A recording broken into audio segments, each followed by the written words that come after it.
एक बार खाई होगी। यदि जीने को खाना है तो एक बार में काम चल सकता है आराम से।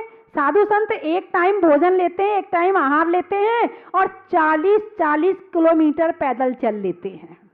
चलते कि नहीं चलते हैं? और आप कितने बार खाते हो, कितने किलोमीटर? यदि आपका मकान मंदिर से 2 किलोमीटर हो तो आप नहीं जाओगे, पैदल नहीं जा सकते, दूर है ना। आप कितने बार खा रहे हो भाई? 2 बार खा रहे हो तो 2 किलोमीटर तो चलो, पचाओ तो सही उसको। हम खाते तो हैं, पचाते नहीं है, इसीलिए वो नुकसान कर जाता है। पहले महिलाएं कुएं से पानी भरती थी, पहले महिलाएं चक्की चलाती थी, पहले महिलाएं चूल्हे में रोटी बनाती थी, सारा काम हाथों से करती थी, तो पूरे शरीर की कसरत हो जाती थी, मेहनत हो जाती थी। वो 6 रोटी भी खाएंगी तो पच जाएगी, और अब आप 2 रोटी भी खाओगी तो नहीं पचने वाली है। खाने के बाद में गाड़ी चलनी चाहिए तो पेट्रोल जलेगा। अब पेट्रोल जला नहीं और आप डालते जाओ तो गाड़ी तो खराब होगी। भगवान का तो क्षुधा वेदनी का नाश हो गया है। कम से कम आप भोजन पे संयम रख लो तो आपका मन और आपका तन दोनों स्वस्थ हो जाएंगे, और जितना ज्यादा भोजन पे ध्यान रहेगा उतने अस्वस्थ रहोगे। एक और वो तुलसीदास जी ने बड़ा अच्छा दोहा कहा है, प्रभु भक्ति में आलसी, भोजन में होशियार। मैं नहीं कह रही हूं, प्रभु भक्ति में आलसी, भोजन में होशियार, और तुलसी ऐसे नरन को बार बार धिक्कार। तुलसीदास जी धिक्कार कर रहे हैं आपको कि जो भोजन करने में तो सबसे पहले सबसे आगे होते हैं, और भजन करने में जी आता ही नहीं है, याद ही नहीं है, टाइम ही नहीं मिलता है। अरे क्या करें, बहुत काम है हमारे पास में, वैसे फ्री बैठे हैं, सोने को टाइम है, खाने को टाइम है, घूमने को टाइम है, मोबाइल में बात करने को टाइम है, पड़ोसन से बात करने को टाइम है, और सब टीवी देखने में को टाइम है, सीरियल देखने को टाइम है। टाइम नहीं है तो केवल प्रभु भक्ति के लिए टाइम नहीं है, प्रभु भजन के लिए टाइम नहीं है। अब कम से कम आप भोजन करती हैं और जोर जोर से बोल के 2-4 भजन गा लो, भक्ति कर लो, तो कुछ तो पच ही जाएगा और भक्ति भी हो जाएगी। तो इस तरह से यदि आप भोजन 2 बार करती हो तो भजन भी 2 बार करो, भोजन 1 बार करती हो तो 1 बार भजन करो, और 10 बार भोजन करते, 10 बार तो कोई नहीं कर सकता, लेकिन चुटर पुटर तो चलता ही रहता है ना। जब चौके में जाते हैं तो फिर थोड़ा सा टमाटर की सा 1 टमाटर का टुकड़ा मुंह में, फिर थोड़ा सा कुछ और बनाया, मटर छील रहे हैं, आधी मटर मुंह में। नहीं, आपकी बात नहीं कर रही हूँ, आप लोग जो सुन रहे हैं मेरी बात, आपकी बात नहीं है, ये किसी और की बात है। बिल्कुल। बकरी को आपने कभी देखा? बकरी को चरते हुए देखना आप, थोड़ा सा यहाँ खाएगी, फिर थोड़ा सा यहाँ खाएगी, फिर थोड़ा वहाँ खाएगी, फिर थोड़ा आगे जाके खाएगी, फिर थोड़ा पीछे जाके खाएगी, थोड़ा वो एक जगह खड़े होके नहीं खा सकती है। नहीं, मैं आपको कुछ नहीं कह रही हूँ। है तो बंधुओं, भोजन क्या करना है, कितना करना है और क्यों करना, इस बात का ज्ञान बहुत जरूरी है। और भगवान महावीर ने अष्टमी और चतुर्दशी के व्रत बता दिए। ये अनादि अनिधन पर्व हैं, इन पर्वों पर एकासन या उपवास करना चाहिए, हरि आदि का त्याग करना चाहिए। भोजन पूरा त्याग कर सको, बड़ी अच्छी बात है। और आपने देखा होगा संसार की सारी फैक्ट्री सप्ताह में 1 बार बंद होती है, सारे स्कूल सप्ताह में 1 दिन बंद होते हैं, है ना, और सारे जितने ऑफिस होते हैं वो भी सारे सप्ताह में 1 दिन बंद होते हैं। क्यों? अब आपने 6 दिन काम कर लिया है, 1 दिन रेस्ट करो। अब पेट भी तो एक मशीन है ना, इसको भी तो 1 दिन की छुट्टी मिलनी चाहिए। अरे बोलो ना, मिलनी चाहिए नहीं मिलनी चाहिए? हैं तो सप्ताह में 1 दिन त्याग करना चाहिए नहीं करना चाहिए? यदि त्याग करोगे तो शरीर का भी फायदा है और इसके साथ में धर्म भी हो जाएगा। चलो आज उपवास है, विधान कर लेते हैं, चलो आज उपवास है, आज गुस्सा नहीं करेंगे, आज पिक्चर नहीं देखेंगे, आज हम बाजार नहीं जाएंगे। एक उपवास करने से धर्म भी हो गया और शरीर भी स्वस्थ हो गया।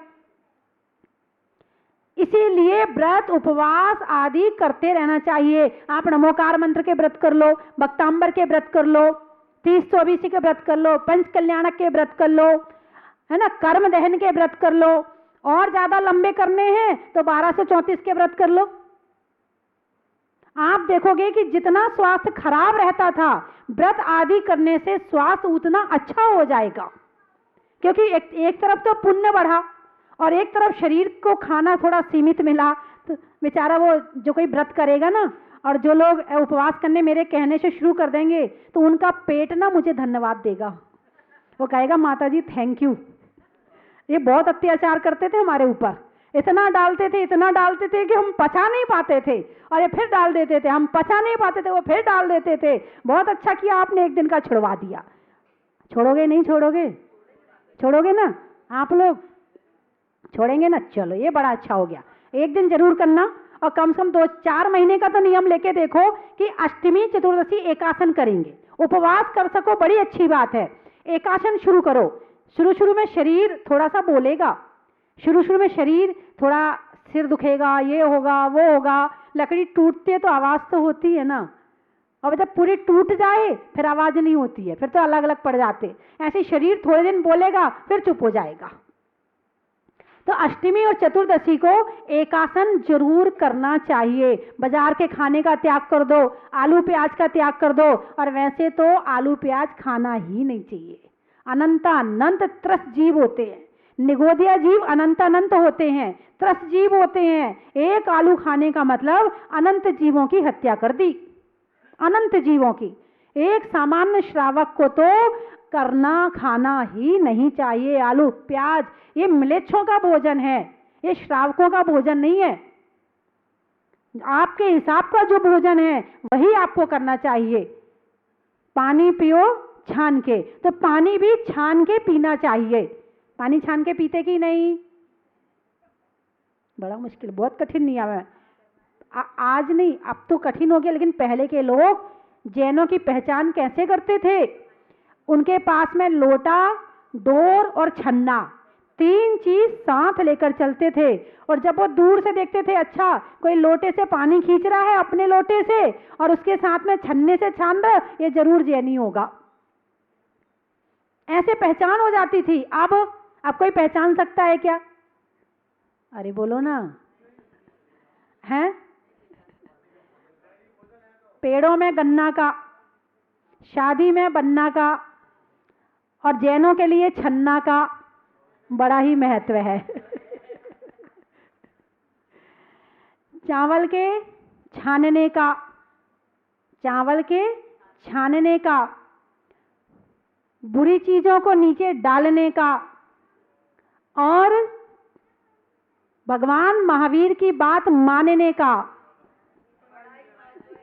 आप बहुत सारी चीजें आप करके देखो, जब तक नहीं किया है तब तक कठिन लग रहा है, और जब करना शुरू कर दोगे तो आपको बड़ा आराम मिलेगा, मन शांत रहेगा, बड़ा अच्छा लगेगा कि हाँ हम कुछ कर रहे हैं। सब लोग अपने दादाजी की दादी जी की बड़ाई करते हैं, हमारी दादी जी ऐसा करती थी, हमारे दादाजी ऐसा कर, तुम क्या करते ये बताओ?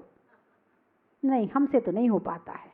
आप घर घर का तो रखो कि घर में छना पानी पिएंगे, बाहर की छूट रखो। जब आपके घर में संस्कार पड़ जाएंगे, अपने आप ही चिंता करोगे, अरे जब घर में छना पीते तो एक दिन के लिए अनछना क्यों पिए? अपने आप ही भाव बदल जाएंगे। आप शुरुआत तो करो छना पानी पीने की, क्योंकि छने पानी से ही रसोई, शुद्ध रसोई की शुरुआत होती है। शुद्ध रसोई अकेले वो नहीं कि तुमने झाड़ू लगा ली तो शुद्ध हो गई। पानी छान के आया चौके में, रसोई शुद्ध है। अनछना पानी आया चौके में, रसोई अशुद्ध है। इसमें भी बहुत सारे त्रसजीव होते हैं। वैज्ञानिक कहते हैं कि पानी को फिल्टर करके पियो, और भगवान महावीर कहते हैं पानी को छानकर पियो। वैज्ञानिक भी कह रहे हैं, और यहां भगवान महावीर भी कह रहे हैं। वैज्ञानिक अभी कह रहे हैं, भगवान महावीर ने 2500 साल पहले कह दिया। कितने साल पहले? 2500 साल पहले कह दिया। उस समय कोई मशीनें नहीं चली थी, उस समय पर कोई दूरबीन नहीं थी, पानी को देखने के लिए कोई ऐसा यंत्र ही नहीं था कि हम उसमें जीव देख सकें। लेकिन भगवान महावीर का केवल ज्ञान का यंत्र था, जिससे उन्होंने देखा कि एक बूंद पानी में 36,450 जीव होते हैं। एक बूंद पानी में अब आपने एक बूंद पानी यदि अनछना मुंह पे रखा तो आपने 36,450 जीवों की हत्या करी। और यदि आप एक गिलास पानी पिएंगे तो कितने जीव चले गए? और यदि आपने एक गिलास दिन में कितने बार पिया? 16 बार पी लिया तो 16 गिलास पानी हो गया। अब इतना कितने दिन से पी रहे हो?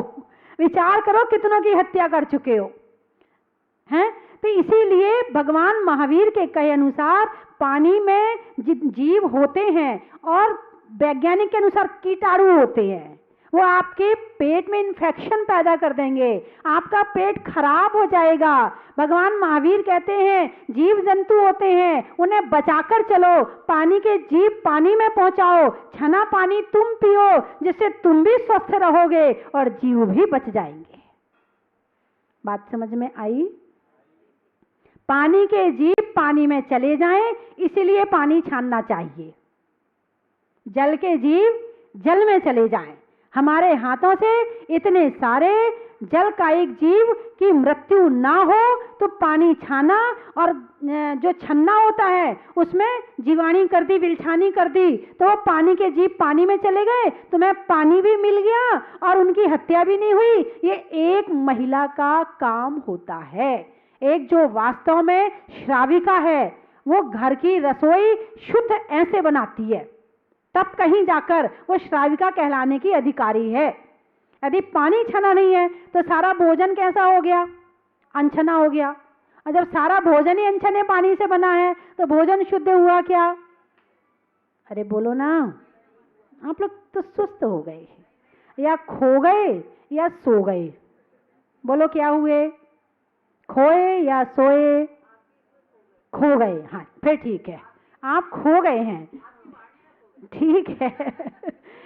तो बंधुओं, भगवान महावीर के कहे अनुसार रात्रि में भोजन नहीं करना चाहिए, और वैज्ञानिक के कहे अनुसार सोने से 5 घंटे पहले भोजन कर लो, ताकि पेट का भोजन पच जाए तो तुम्हें भी आराम मिले और पेट को भी आराम मिले। रात को भोजन किया और सो गए तो रात को तुम्हें तो आराम मिल गया, पेट सारी रात काम करता रहा। अब वो पेट बीमार नहीं होगा तो क्या होगा? दिन में भी उससे काम करवाया, रात में भी उससे काम करवाया, और जिस दिन छुट्टी हो उस दिन सबको तो छुट्टी मिलती है, पेट को सबसे ज्यादा काम करना पड़ता है। अरे बोलो ना, अभी आप लोग यात्रा करने आए हो, रास्ते में क्या करते हो? चलो अब वो डब्बा खोल, वो निकाल ले, अब डब्बा खोल, वो निकाल ले, अब चने निकाल ले, अब जाने आप क्या क्या बना के लाए होंगे। सारे रास्ते काम नहीं करेंगे मगर खाएंगे पूरे दिन, और बेचारा पेट परेशान हो जाता है। जब आपने काम नहीं किया है, 2 तरह के नौकर होते हैं, एक सरकारी नौकर, एक प्राइवेट। 2 तरह के होते। सरकारी को क्या होता, वो काम करे और ना करे तनख्वाह तो पक्की है। और प्राइवेट कंपनी में जो लोग काम करते हैं वो काम करेंगे तो मिलेगा, नहीं करेंगे नहीं मिलेगा। तो अपने पेट को प्राइवेट नौकर बनाओ, अपने शरीर को प्राइवेट नौकर बनाओ। तू काम करेगा तो खाने मिलेगा, नहीं करेगा तो नहीं मिलेगा। आपने उसे सरकारी नौकर बना रखा है। अरे बोलो ना, है तू काम करते हो ठीक, नहीं करते हो ठीक, बस डाले जाओ डाले जाओ। ये पेट एक टंकी है। भगवान ने तो क्षुधा वेदनी का नाश किया है। कैसे किया है? अब भगवान से पूछो, हे भगवान आपको भूख नहीं लगती है, क्यों नहीं लगती है? आपने ऐसा कौन सा काम किया कि आपको भूख लगनी बंद हो गई? लगती नहीं है, और शरीर में कमजोरी आती नहीं है, बल उतने का उतना, शक्ति उतने की उतनी, और भोजन बिल्कुल नहीं। ऐसा कौन सा चमत्कार है, ऐसा कौन सा अतिशय है कि आप भोजन भी नहीं करते हो और अनंत शक्ति को प्राप्त कर लिया? वही बात संयम और तपस्या। संयम से और तपस्या से उन्होंने जो किया है उससे उनकी भूख पहले कम हुई। पहले एक जन्म में व्रत किए, उपवास किए तो थोड़ा कम हुआ, फिर अगले जन्म में और किया, फिर और शक्ति मिली तो और किया, फिर और शक्ति मिली तो और किया, और ऐसे करते करते अंत में वज्रसम नारा संगनन को प्राप्त किया, और उसको प्राप्त करके भगवान के क्षुधा वेदनी का नाश हो गया। उन्होंने केवल ज्ञान को प्राप्त कर लिया। तो आप लोग ये बताओ मुझे कि खाने में सुख मिलता है कि नहीं मिलता है? अब बताओ। क्षणिक मिलता है, क्षणिक, जब तक जीभ पर है तब तक।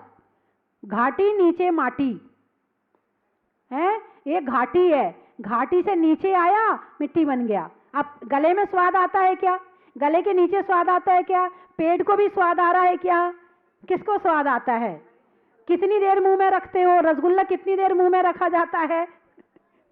अरे बोलो ना, कितनी देर रसगुल्ले को मुंह में रखते हो? 1 सेकंड के लिए, क्षण भर के लिए। एक रखा गया अंदर, दूसरा रखा गए, कितनी देर का स्वाद है। और पेट को पचाने में कितनी देर लगती है, और बीमारी हो जाए तो दवाई खाने में कितनी देर लगती है, और फिर उस दवाई को पूरे शरीर में जाती है तो हो सकता है साइड इफेक्ट और हो जाए। एक दवाई का साइड इफेक्ट, दूसरी बीमारी, फिर दूसरी बीमारी की दवाई खाओ, फिर तीसरी बीमारी, फिर गिफ्ट के रूप में एक के साथ एक फ्री, एक बीमारी के साथ दूसरी बीमारी फ्री। तो ये जो शुगर है और वीपी है, ये बड़े आदमियों की बीमारियां हैं, आप समझ गए? शुगर, वीपी, हार्ट प्रॉब्लम, ये सब बड़े आदमियों की बीमारियां, ये गरीबों को नहीं होती। क्यों नहीं होती है?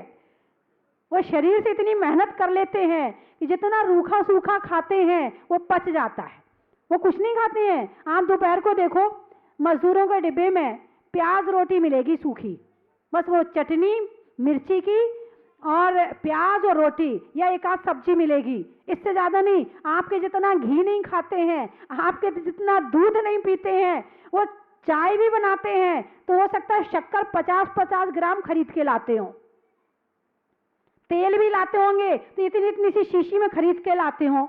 और आपके पास तो सब कुछ है ना। कंट्रोल करो, कंट्रोल।